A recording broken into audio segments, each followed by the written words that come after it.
Buckeyes to watch for Ohio State Tulane next week as Urban Meyer returns to the sideline. Doug Lamarice, Landis. Who you got, Landis?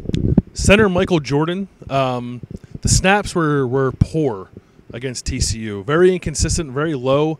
I think that had a hand in the offense looking a little slow at times.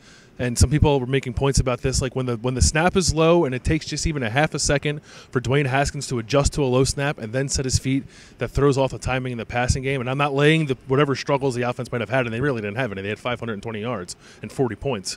I'm not laying that on Michael Jordan, but I just think there's improvement to be made because that's an issue moving forward. If your snaps aren't clean, and they were for 2 games, they weren't tonight, so I want to see if they're clean again against Tulane. I'm going with the famous guy, J.K. Dobbins. 18 carries for 121 yards against TCU. Mike Weber, 18 carries for 64 yards. They continued to do an equal share, but for the second straight game, Dobbins was noticeably more effective than Mike Weber. Mike Weber had the bigger game in week 1. I kind of thought Mike Weber had bigger holes in that game. I felt like tonight J.K. Dobbins popped some stuff more. Neither guy had gigantic holes to work with. I just feel like when there's not a huge hole, J.K. Dobbins does a little more work and gets stuff done. It's not that Mike Weber's not good. He's good. I think J.K. Dobbins is just more of a difference maker, and I don't think it's going to change in the workload. It was exactly 18-18 on the carries tonight.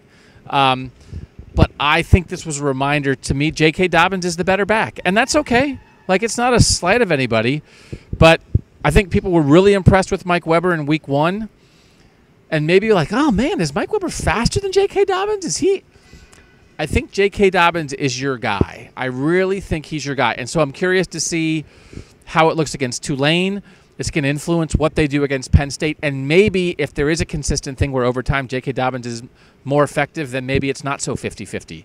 So it's not a slight on Mike Weber. It's a reminder that the J.K. Dobbins who went nuts in the first game last year as a rookie, as a freshman, yeah, he's still that guy. And if you maybe didn't think that after Oregon State because Mike Weber had some huge holes, make sure you think it now. J.K. Dobbins, 18 for 121, and I want to see it again against Tulane. Bill Landis, Doug Lamarice. We'll see you next week. What time's that game? Is that 3:30? 3:30 on Big Ten Network. 3:30 on Big Ten Network. That's a network specifically designed to show Big Ten football teams. Big Ten football teams who, by the way, almost all of them lost on Saturday as far as I know, except Ohio State. All right, Bill Landis, Doug Lamarice. We'll see you next week on cleveland.com.